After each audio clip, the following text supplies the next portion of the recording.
Bienvenue sur notre chaîne. N'oubliez pas de vous abonner pour ne pas manquer les nouvelles vidéos. Bon visionnage. Je travaille de nuit et ma femme travaille de jour.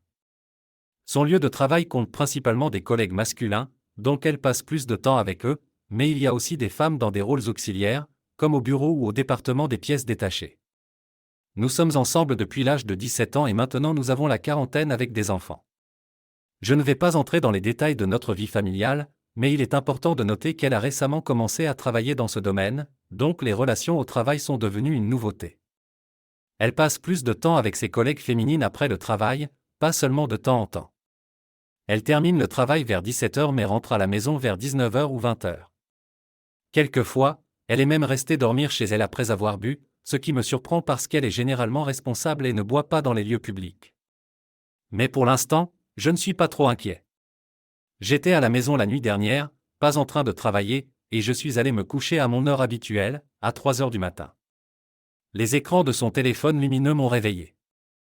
Je ne pouvais pas dire si elle envoyait des textos ou naviguait sur Internet, et elle ne semblait pas le cacher, donc probablement rien de suspect.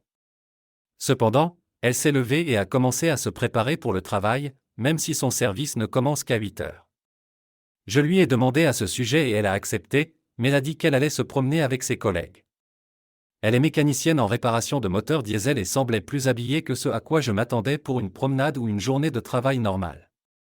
Elle est partie vers 16h, probablement arrivée chez son ami vers 16h30. Il faisait encore sombre, il bruine et il faisait environ 45 degrés dehors, ce qui ne semble pas de bonnes conditions pour une promenade, surtout en Arizona où les imperméables ne sont pas courants. De plus, elle conduit un camion et je conduis une voiture. À 17h, je lui ai envoyé un texto pour utiliser le camion pour une course de décharge, mais elle n'a pas répondu. Je l'ai donc appelée 15 minutes plus tard et elle a dit qu'ils étaient toujours en promenade.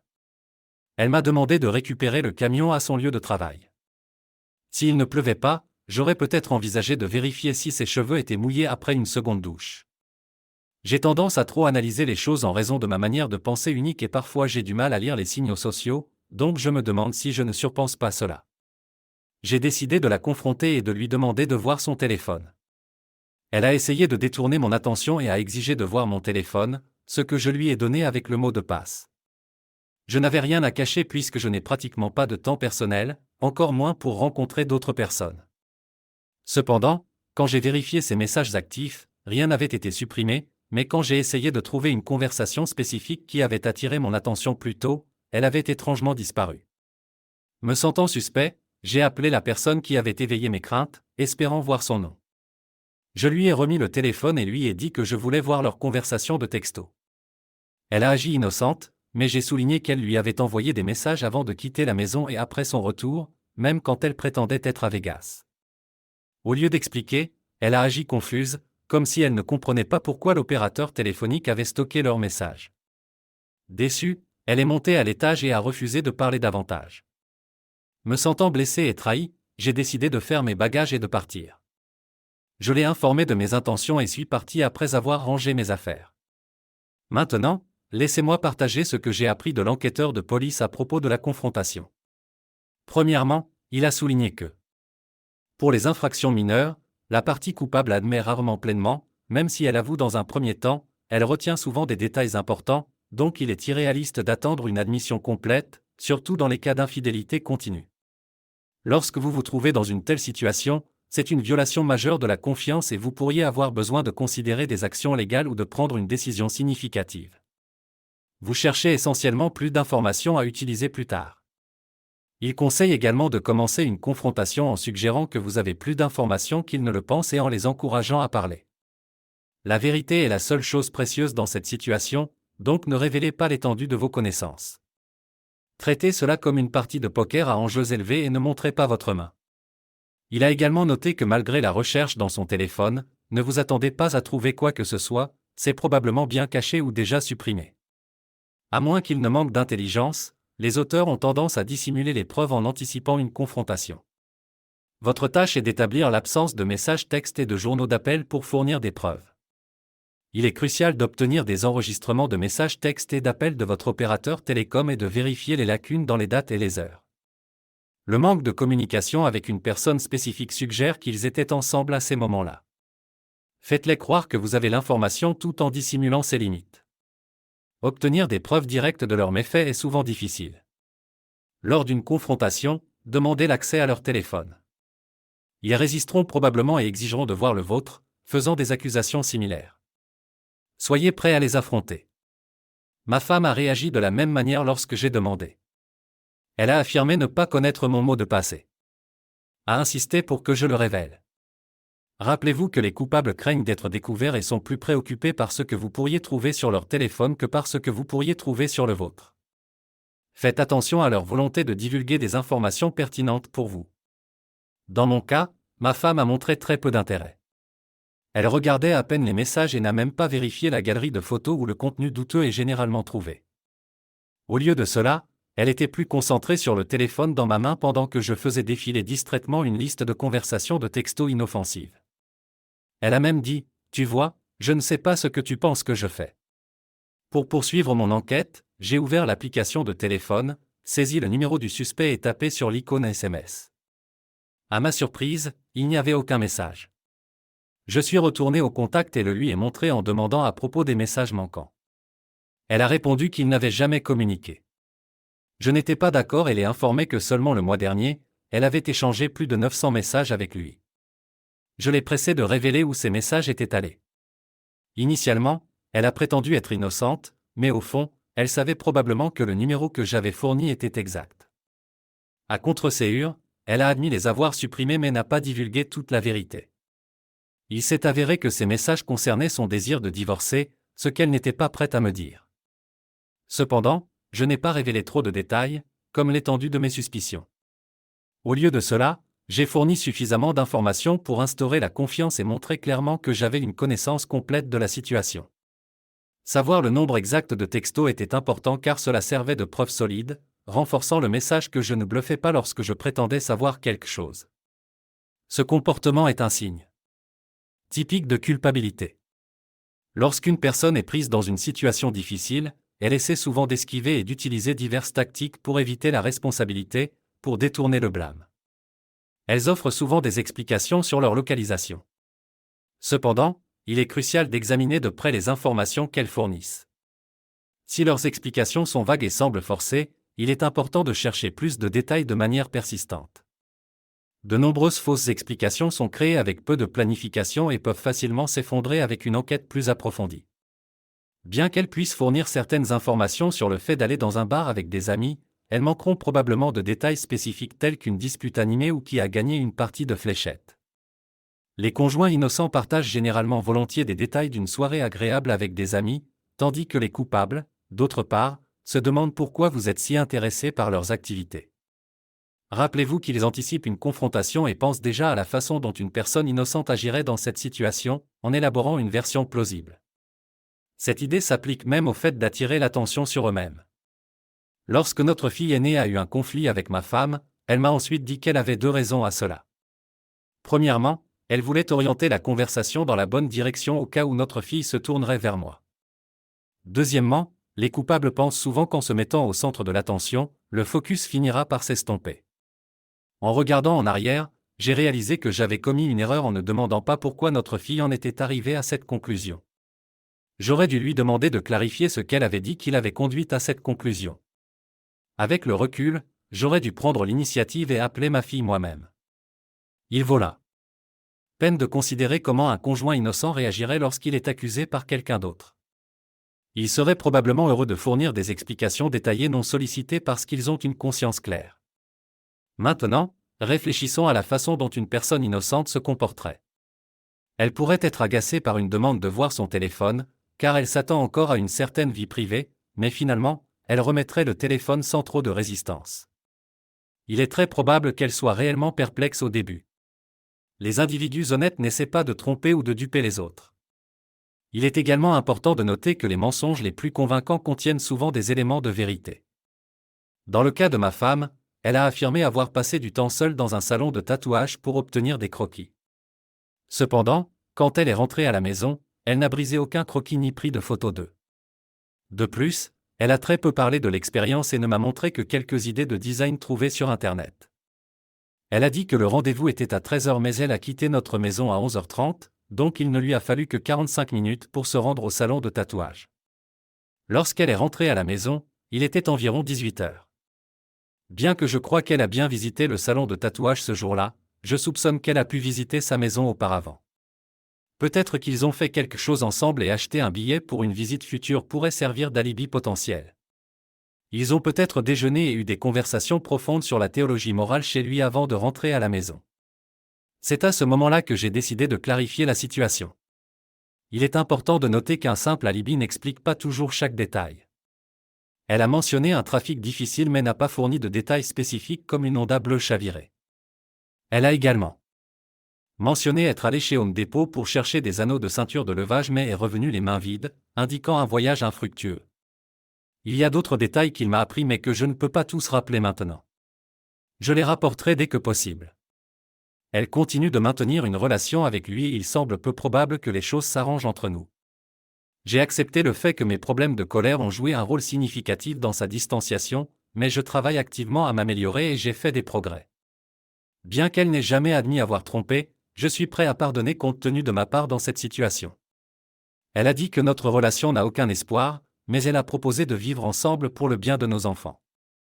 J'ai des préoccupations concernant les termes de cette cohabitation car cela semble être un compromis motivé par ses peurs cachées. En réponse, je lui ai offert un divorce si c'est ce qu'elle veut vraiment. Cependant, comme elle ne l'a pas mentionné, je le prends comme un signe clair qu'elle ne veut pas de divorce. Il est possible qu'elle commence à adoucir sa position. Comme preuve, nous sommes récemment sortis dîner avec les enfants et elle était amicale. Nous avons même eu une conversation agréable et elle a maintenu le contact visuel. À ce moment-là, je pensais sincèrement que les murs autour de son cœur commençaient à fondre, mais les choses ont pris une tournure différente sur le chemin du retour à la maison. Elle a fait un commentaire subtil, semblant se rappeler qu'elle ne m'aime plus. Les gens disent souvent qu'il est facile de quitter un infidèle, mais quand vous avez des enfants en commun, la douleur de la trahison est profonde. La vie que je connaissais était étroitement liée à notre existence partagée. Ceux qui croient que je montre de la faiblesse peuvent se voir comme victorieux. Cependant, ce matin, je me suis réveillé pour la trouver. Partie. Je sais où elle est même sans savoir où il est. Je connais son adresse. J'ai pris quelques photos de son camion dans son garage plus tôt, bien que je ne sois pas tout à fait sûr de la raison. J'ai ressenti le besoin de le faire, peut-être pour comprendre son état émotionnel. Quand je suis arrivé chez eux, j'ai d'abord aperçu seulement sa voiture dans l'allée. À ma surprise, sa voiture était à proximité, sans qu'elle ne soit au courant de ma présence. Elle m'a envoyé un texto pour demander si nous avions besoin de fournitures ménagères comme des sacs poubelles. J'ai répondu que nous étions à court d'épicerie et en profitant de l'occasion, j'ai demandé si elle pouvait m'acheter de la crème. Tout en prétendant être confiante quant à sa localisation, je n'ai pas réagi au début. Bientôt, je l'ai remarqué en train de sortir de l'allée avec sa voiture, et sa voiture était garée en marche arrière. Il était clair qu'ils étaient partis ensemble. Je suis monté jusqu'à la porte avec l'intention de sonner la cloche, mais je n'ai reçu aucune réponse. Dans une tentative d'initier une conversation, je lui ai envoyé un message pour lui demander si elle avait reçu la lettre mentionnée. Elle a dit qu'elle ne l'avait pas vue et je lui ai partagé son contenu. Après cela, elle a exprimé sa volonté de discuter de la question plus tard. Lorsqu'elle m'a envoyé un texto disant qu'elle était chez Costco, j'ai immédiatement répondu que je savais qu'elle n'y était pas. Environ 45 minutes plus tard, j'ai reçu un message avec une photo d'un bâtiment familier de Costco.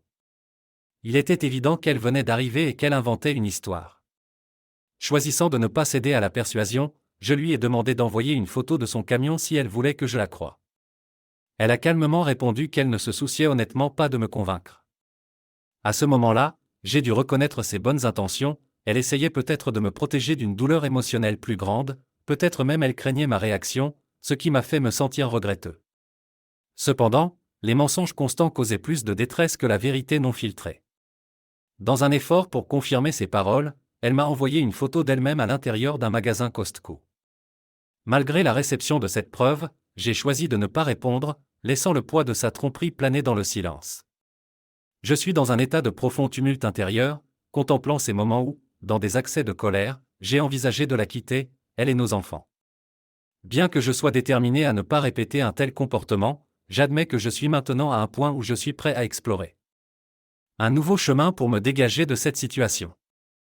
Hier, j'ai eu une consultation avec un avocat et nous avons discuté de la situation actuelle. Suivant les conseils de mon thérapeute, j'ai fait le choix délibéré de ne pas me précipiter dans des décisions alors que mes émotions sont encore très fortes. À la place, j'ai opté pour attendre et réfléchir attentivement aux options disponibles.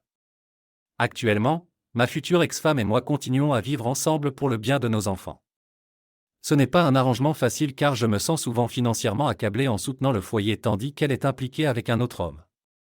Ajoutant à la complexité, elle maintient un groupe de discussion séparé avec nos enfants, l'utilisant pour partager de fausses informations comme sortir boire avec quelqu'un nommé Maria à 4 heures du matin. J'ai réalisé qu'elle devait bientôt aller travailler, avec seulement quelques heures avant le début de son service. Étant donné que les bars sont généralement fermés à 7 heures, il est devenu évident que ces récentes affirmations de sortir boire étaient de pure fiction. Je suis encore plus préoccupé par la façon dont ces mensonges affectent notre plus jeune enfant qui, il s'avère, est autiste avec un haut niveau de fonctionnement. Il a tendance à chercher des informations sur les heures d'ouverture de divers établissements comme les bars ou les gymnases. Il commence à la prendre dans une toile de tromperie. Si elle peut continuer à me tromper sans conséquence, les répercussions de sa malhonnêteté s'étendent maintenant à nos enfants. Mais après quelques nuits tranquilles, j'ai atteint un point où ces actions ne me tiennent plus éveillé la nuit. J'ai déjà consulté un avocat qui m'a informé que, avec la garde partagée, la pension alimentaire que je devrais payer s'élève à seulement 142 $ par mois. Ma femme ne veut pas vendre notre maison familiale et il est évident qu'elle ne peut pas l'acheter de moi ou l'acquérir par elle-même. Cependant, selon mon avocat, si je décide de vendre la maison, elle sera effectivement vendue. Cette réalisation me place dans une position quelque peu difficile. J'ai considérablement plus d'économie qu'elle, ce qui met mes biens en danger d'être divisés équitablement. Néanmoins, il y a certains investissements et actions dans l'entreprise qui n'ont pas encore totalement mûri. L'avocat m'assure que ces actifs peuvent être protégés car il y a encore une certaine ambiguïté les entourant. De plus, l'avocat a suggéré que je pourrais sauvegarder tous mes actifs en utilisant la maison comme levier dans les négociations. Si je décide de ne contribuer qu'à moitié au paiement de la maison jusqu'à ce que nos enfants atteignent l'âge adulte dans 5 ans, je peux négocier une part égale des actifs futurs en utilisant cela comme un atout. Je peux préserver mes économies, donc la situation s'est effectivement transformée en une transaction immobilière. Sur le plan personnel, je dois admettre que j'ai succombé au stress de la privation de sommeil et au chagrin accablant, ce qui m'a conduit à tenter une réconciliation avec une femme infidèle. J'ai commencé à la supplier désespérément en tant que personne manquant d'estime de soi. Il y a environ 2 semaines, j'ai atteint un point de rupture et j'ai dû quitter le travail plus tôt parce que je ne pouvais pas me concentrer correctement. À ce moment-là, j'espérais que sa voiture serait encore garée devant la maison et que peut-être une étincelle d'affection pour moi raviverait dans son cœur. Avec le recul, je comprends maintenant combien il est crucial dans de telles circonstances de ne jamais me laisser paraître comme un imbécile. J'ai essayé d'initier une conversation avec elle mais mes efforts ont été vains et je ne pouvais m'empêcher de me sentir pitoyable, il semblait que mes demandes étaient restées sans réponse. Le dimanche est passé et je n'avais nulle part en particulier où être. Je l'ai informé que je ne serais pas à la maison avant le début de la journée de travail, lui donnant ainsi l'opportunité d'être avec les enfants pendant mon absence. Après avoir acheté une pizza pour les enfants, elle est partie de nouveau, se sentant perdue et incertaine de ce qu'elle devait faire. Je me suis assis dans la voiture, naviguant sur divers forums internet et me distrayant avec d'autres choses pour des raisons que je ne peux pas entièrement expliquer. J'ai fini par télécharger Tinder et créer un profil. Mon intention initiale n'était pas de chercher une rencontre fortuite, alors j'ai fait défiler sans réfléchir tous les profils qui ont attiré mon attention. Cependant, j'ai entamé une conversation avec une fille, bien que cela n'ait pas vraiment éveillé mon intérêt. Le matin suivant, après le travail, je suis tombé sur un autre profil et malgré mon incertitude, j'ai impulsivement glissé vers la droite. À ma surprise, nous avons tout de suite bien accroché et elle m'a accueilli avec un message « Bonjour beau gosse ». C'était incroyablement réconfortant de recevoir de telles paroles gentilles à un moment où j'en avais vraiment besoin. Nous avons commencé à discuter et les choses ont bien coulé. Nous avons même pris quelques verres ensemble, et de manière surprenante, la nuit de mardi s'est transformée en rendez-vous. Considérant la possibilité que cette relation puisse se développer en quelque chose de plus, j'ai ressenti le besoin de partager honnêtement ma situation actuelle. Commencer toute relation potentielle sur l'honnêteté est important pour moi. Fait intéressant, elle a également vécu une infidélité et a été divorcée depuis un certain temps, mais elle a exprimé le désir de recommencer à sortir. Lorsque la soirée touchait à sa fin, je l'ai accompagné jusqu'à sa voiture et nous avons partagé un baiser. Il est important de noter que ma femme a déjà entamé le processus de divorce, donc légalement, nous ne sommes plus liés. Honnêtement, la pensée de cette femme et la possibilité de retrouver de l'espoir m'ont rassuré, me permettant enfin de dormir paisiblement. Peut-être que dans sa miséricorde infinie, Dieu a décidé d'envoyer quelqu'un pour montrer que je mérite d'être apprécié. Cette expérience a ravivé mon espoir pour l'avenir et même si cette connexion ne se transforme pas en quelque chose de plus profond, je suis reconnaissant pour le bonheur momentané qu'elle m'a apporté.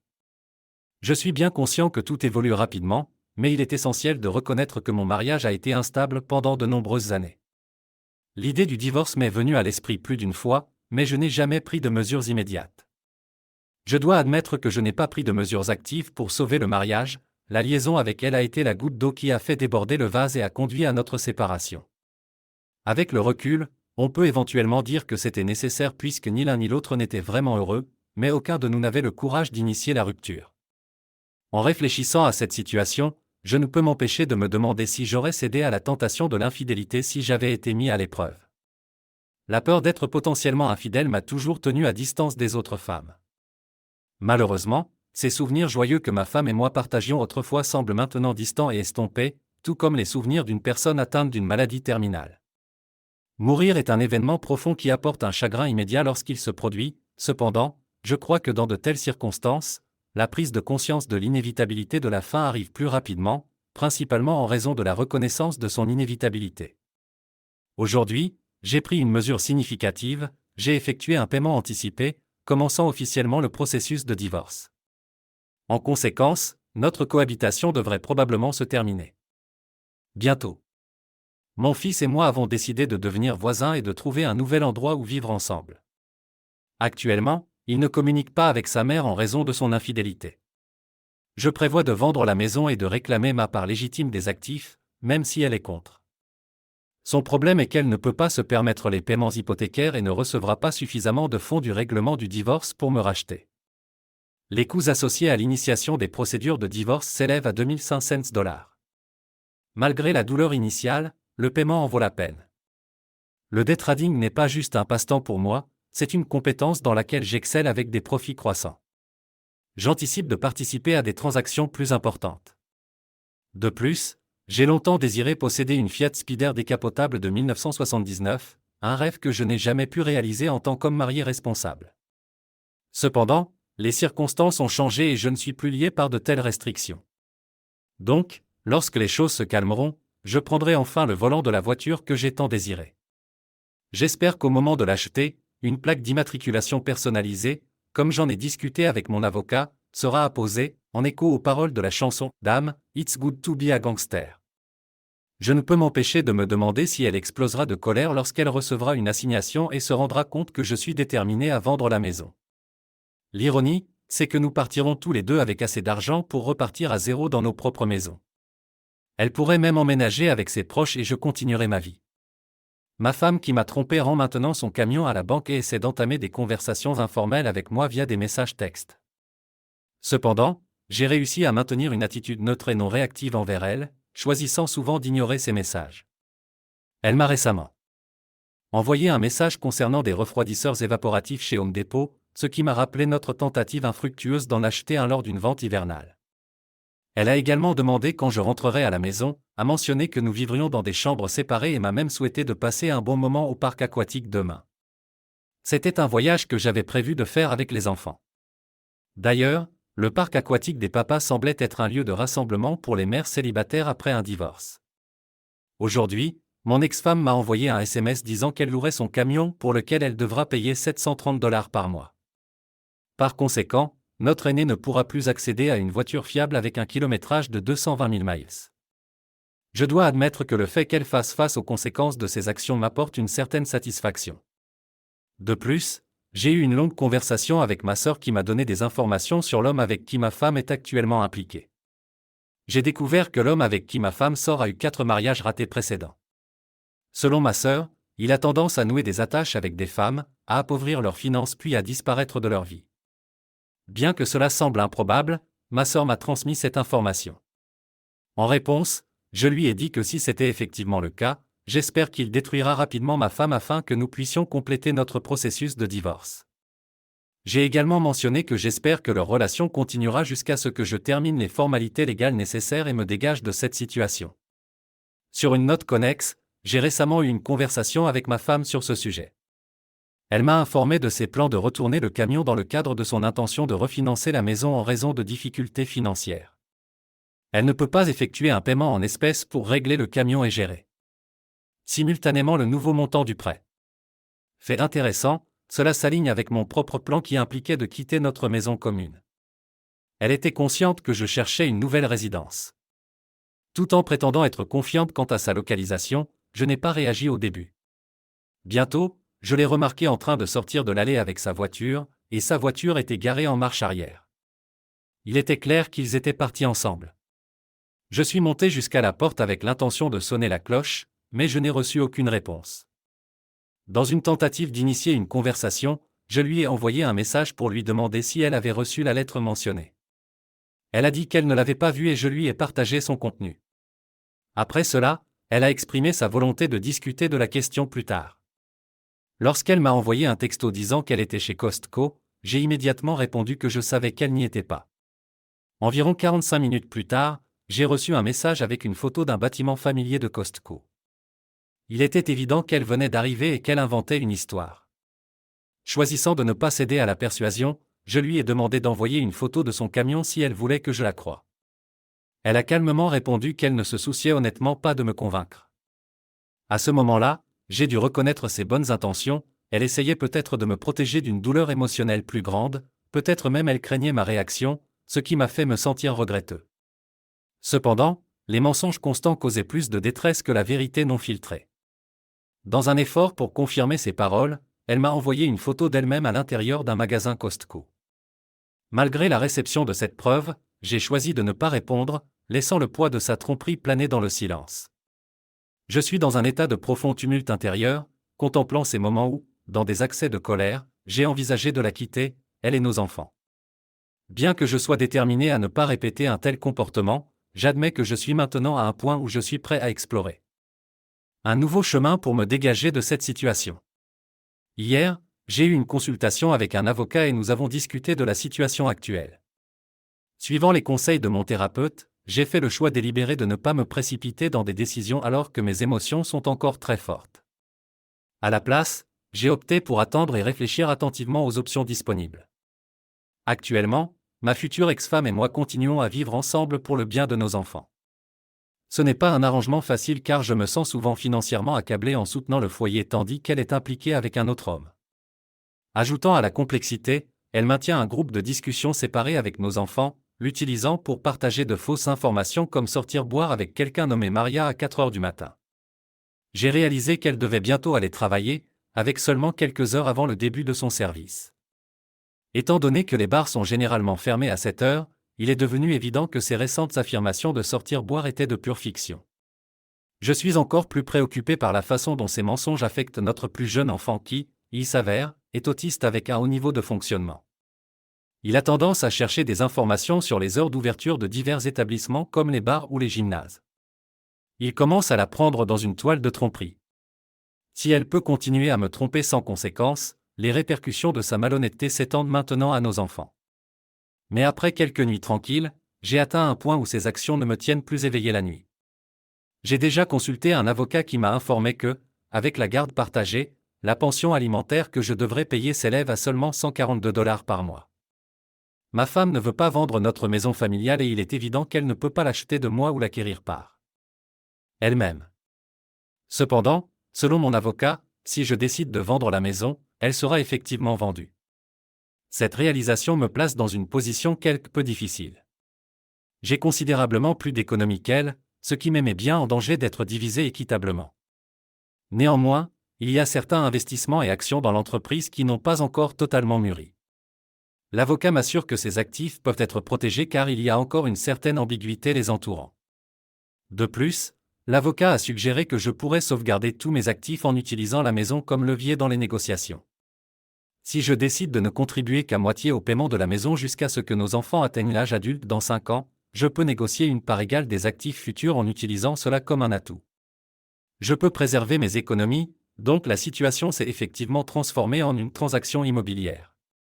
Sur le plan personnel, je dois admettre que j'ai succombé au stress de la privation de sommeil et au chagrin accablant, ce qui m'a conduit à tenter une réconciliation avec une femme infidèle. J'ai commencé à la supplier désespérément en tant que personne manquant d'estime de soi. Il y a environ 2 semaines, j'ai atteint un point de rupture et j'ai dû quitter le travail plus tôt parce que je ne pouvais pas me concentrer correctement. À ce moment-là, j'espérais que sa voiture serait encore garée devant la maison et que peut-être une étincelle d'affection pour moi ravivrait dans son cœur. Avec le recul, je comprends maintenant combien il est crucial dans de telles circonstances de ne jamais me laisser paraître comme un imbécile. J'ai essayé d'initier une conversation avec elle mais mes efforts ont été vains et je ne pouvais m'empêcher de me sentir pitoyable, il semblait que mes demandes étaient restées sans réponse. Le dimanche est passé et je n'avais nulle part en particulier où être. Je l'ai informé que je ne serais pas à la maison avant le début de la journée de travail, lui donnant ainsi l'opportunité d'être avec les enfants pendant mon absence. Après avoir acheté une pizza pour les enfants, elle est partie de nouveau, se sentant perdue et incertaine de ce qu'elle devait faire. Je me suis assis dans la voiture, naviguant sur divers forums internet et me distrayant avec d'autres choses pour des raisons que je ne peux pas entièrement expliquer.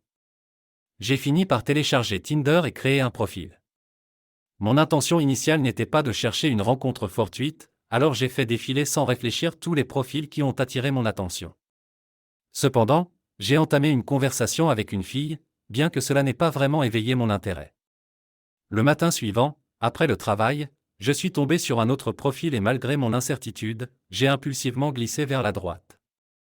À ma surprise, nous avons tout de suite bien accroché et elle m'a accueilli avec un message « Bonjour beau gosse ». C'était incroyablement réconfortant de recevoir de telles paroles gentilles à un moment où j'en avais vraiment besoin. Nous avons commencé à discuter et les choses ont bien coulé. Nous avons même pris quelques verres ensemble, et de manière surprenante, la nuit de mardi s'est transformée en rendez-vous. Considérant la possibilité que cette relation puisse se développer en quelque chose de plus, j'ai ressenti le besoin de partager honnêtement ma situation actuelle. Commencer toute relation potentielle sur l'honnêteté est important pour moi. Fait intéressant, elle a également vécu une infidélité et a été divorcée depuis un certain temps, mais elle a exprimé le désir de recommencer à sortir.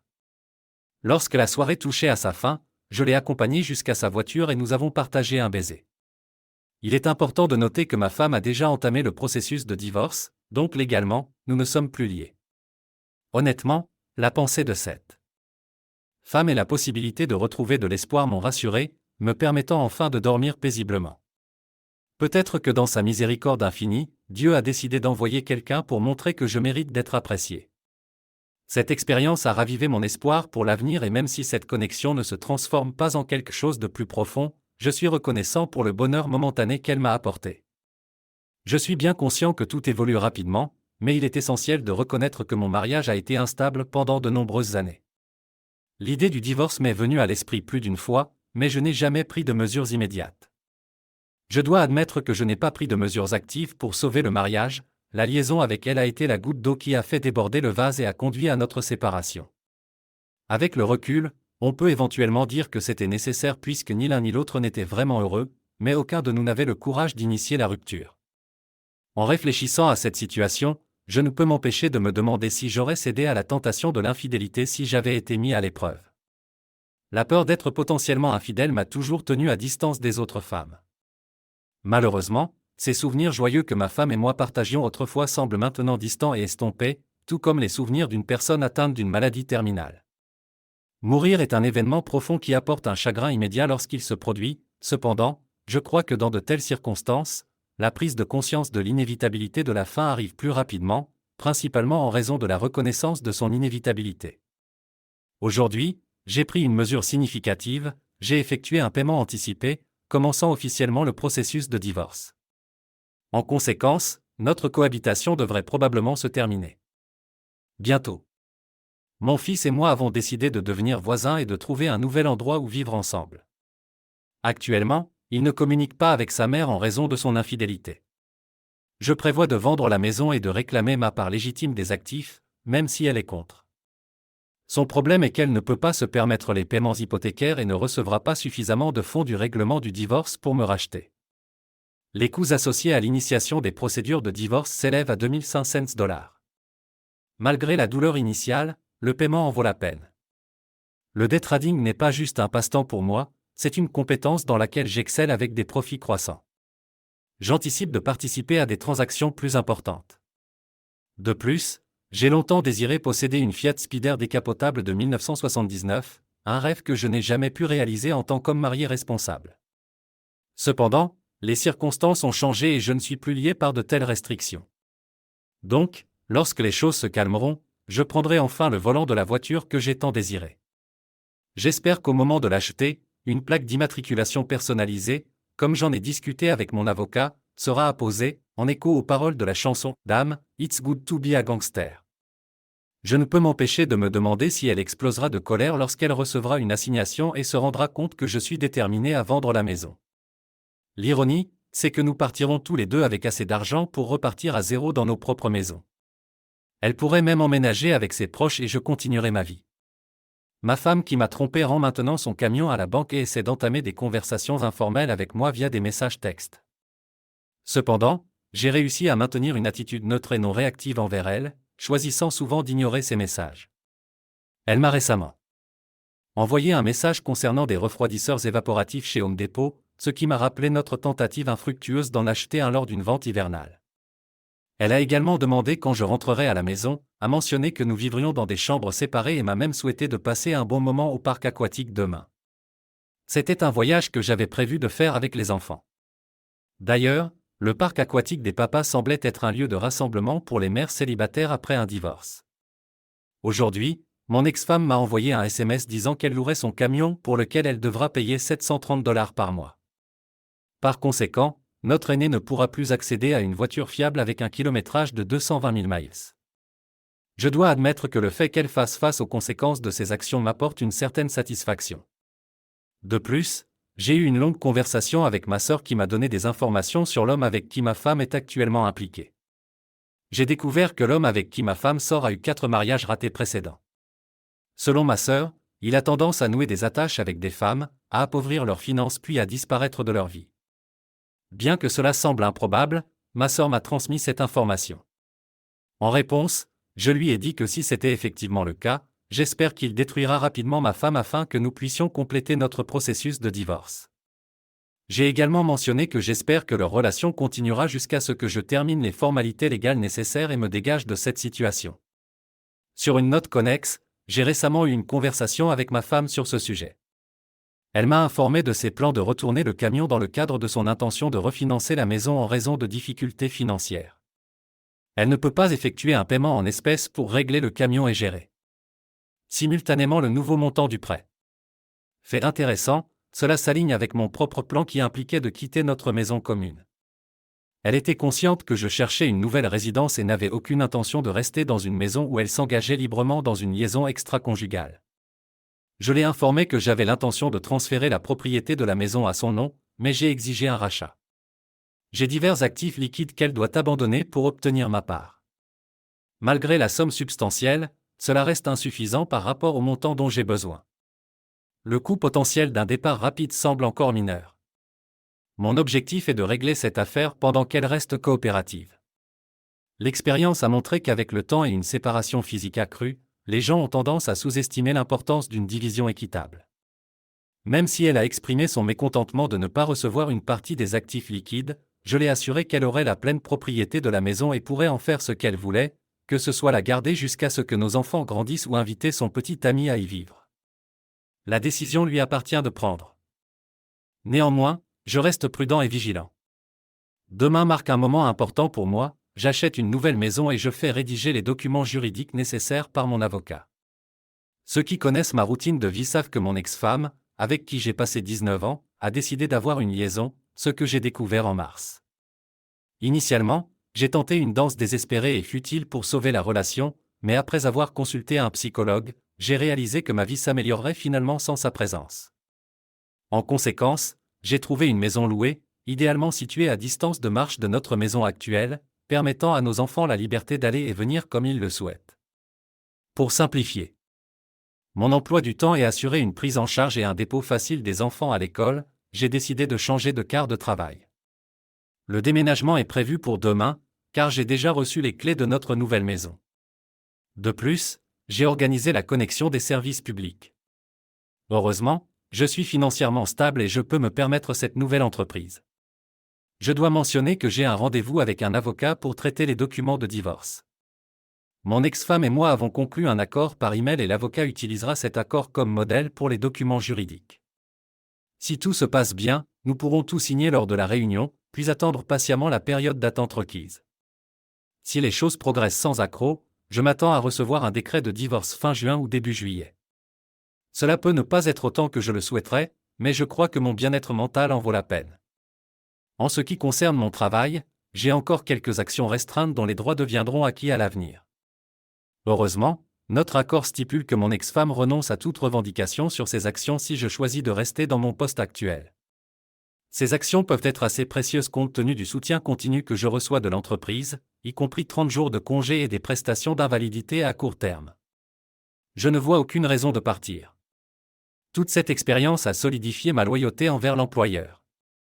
Heureusement, mon ex-femme a un emploi bien rémunéré qui dépasse le seuil de pauvreté, ce qui signifie que je ne serai pas obligé de payer une pension alimentaire. De plus, avec des droits de garde égaux et ma couverture des frais d'assurance médicale, dentaire et visuelle des enfants, mes obligations de pension alimentaire s'élèvent à seulement $142 par mois pendant moins de 60 mois. Nous discutons actuellement de la possibilité de renoncer à cet engagement. En regardant vers l'avenir, je peux dire qu'en 5 ans, une fois que les enfants auront grandi, j'aurai accumulé suffisamment d'économies pour prendre ma retraite à l'étranger à l'âge de 47 ans, au lieu de travailler aux États-Unis jusqu'à mes 70 ans. Me sentant piégé dans mon mariage, j'ai réalisé que je gaspillais de l'argent dans des maisons extravagantes et des possessions matérielles inutiles qui avaient peu de véritable valeur pour moi. D'une certaine manière, vivre de l'autre côté du monde de ma future ex-femme a présenté un avantage inattendu. Bien que mon cœur puisse être brisé à la fin de cette relation, je ne veux pas qu'il me définisse ou me vole la capacité d'aimer.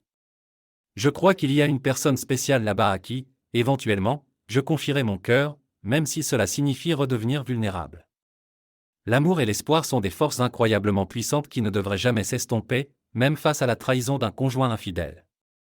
En de tels moments, je trouve du réconfort dans une citation que j'aimerais partager avec vous: nous ne regardons pas en arrière depuis longtemps, nous continuons d'avancer, ouvrant de nouvelles portes et embrassant de nouvelles expériences. Notre curiosité nous propulse sur des chemins inexplorés. Cela nous rappelle de ne pas nous attarder trop longtemps sur le passé, mais de nous concentrer sur l'avenir, de découvrir de nouvelles opportunités et d'embrasser l'inconnu. La curiosité devient notre lumière guide, nous menant vers de nouveaux et passionnants voyages dans la vie. Ayant pris la décision de commencer une nouvelle vie, je prends des mesures pour réaliser ma liste de souhaits et dans quelques heures, j'entreprendrai un voyage à l'étranger. Puisque juillet est dédié à la découverte de soi, j'ai prévu un voyage en Thaïlande. Alors que je navigue à nouveau dans les eaux du célibat, il est crucial pour moi de me reconnecter avec des aspects oubliés de moi-même. À ce stade, je recherche activement de nouvelles expériences et les ajoute à ma liste en constante expansion. Lorsque ma future ex-femme m'envoie un message, je réponds à mon propre rythme, parfois en prenant plusieurs jours. Pendant que les procédures de divorce se poursuivent, je privilégie mon propre bien-être et m'assure que le processus avance. Les questions financières et la division des biens ont été résolues avec succès, ne laissant que les questions de garde et de pension alimentaire. Mon avocat m'a conseillé de ne pas accepter la proposition déraisonnable de mon ex-femme, qui est peu susceptible d'être approuvée par un juge. À la place, nous avons fait notre propre proposition. Dans ma proposition, j'ai souligné que nos enfants sont maintenant à un âge où ils peuvent exprimer leurs préférences concernant les arrangements de garde. J'ai également sécurisé une résidence à distance de marche de la maison de ma future ex-femme pour faciliter les visites des enfants. Il est important de noter qu'après mon déménagement, elle n'a pas perdu de temps pour relocaliser son amant dans une nouvelle résidence. Si cette situation m'a initialement dérangé, je la trouve maintenant quelque peu comique, presque comme un cliché. En ce qui concerne mon voyage, je dois admettre que quelqu'un d'autre me rejoint, une nouvelle fille. Fait intéressant, la cause de mes nuits blanches n'est pas la douleur de l'infidélité de mon épouse, mais la différence de 14 heures de fuseau horaire. Pour ceux qui sont encore confrontés à des difficultés, je donne un simple conseil: n'abandonnez pas. Malgré les défis que nous rencontrons, il est crucial de maintenir l'élan et de continuer à avancer. Après un long processus, je suis heureux d'annoncer que mon divorce est officiellement finalisé. En résumé, j'ai fait le choix difficile de quitter mon ex-femme après qu'elle ait entamé une liaison, signalant son désir de mettre fin à notre mariage. Malheureusement, Le résultat concernant la garde et la pension alimentaire n'était pas aussi favorable que je l'espérais, mais j'étais préparé à ce que le résultat idéal soit plus un souhait qu'une réalité. Pourtant, j'ai réussi à négocier avec elle concernant le paiement de la pension alimentaire pour assurer un meilleur avenir à nos garçons adolescents. Je l'ai convaincu d'allouer la moitié de la pension alimentaire à leur épargne pour l'université. Étant donné que nos enfants sont maintenant adolescents, sa suggestion qu'ils passent les week-ends avec nous semblait raisonnable, car ils sont presque adultes et peuvent faire leurs propres choix. Avec seulement quelques événements significatifs restants, l'accord de garde exige maintenant que mon ex-conjoint gère le transport scolaire des enfants. Cependant, cette situation m'a permis d'obtenir un poste de voyage dans mon travail, ce qui me permet de faire des heures supplémentaires d'environ 15 heures par semaine et de couvrir les frais de nourriture. Heureusement, ces heures supplémentaires n'affectent pas le calcul de la pension alimentaire dans notre juridiction. De plus, j'ai ajusté ma police d'assurance travail en excluant sa participation, ce qui se traduit par des économies supplémentaires pour moi. Il est possible que l'assurance qu'elle reçoit au travail dépasse ce qu'elle obtient en pension alimentaire. En outre, j'ai récemment appris qu'elle fait face à certains problèmes de santé, y compris des cancers du sein, ce qui complique encore sa situation. Le fait qu'elle soit confrontée à des problèmes de santé potentiels suite à sa liaison avec un autre homme pourrait être considéré comme une forme de justice poétique. Je m'excuse si mes mots semblent durs, mais je crois en l'honnêteté. À la lumière des événements récents, j'ai pris des mesures pour mettre à jour mon plan d'assurance vie afin qu'elle ne puisse pas en bénéficier. L'autre jour, je l'ai rencontrée en personne en fournissant une assistance financière pour les besoins médicaux de notre enfant. Étonnamment, cette rencontre ne m'a pas affecté émotionnellement.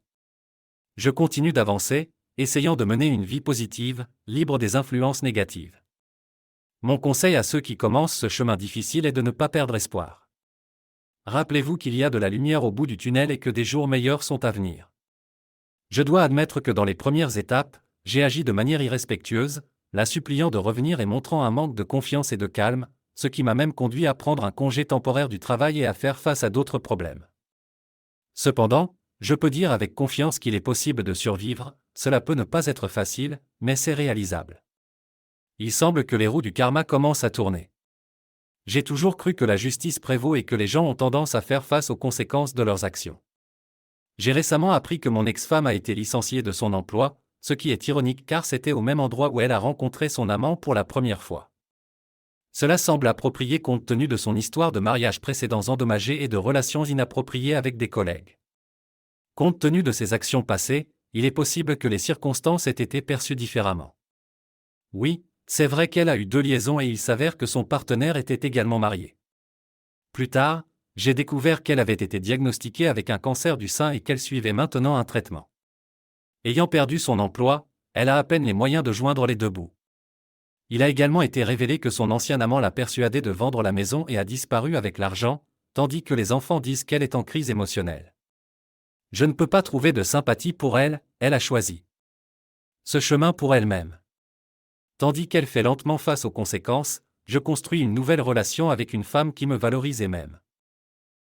Merci de regarder et n'oubliez pas de vous abonner pour ne pas manquer les nouvelles histoires.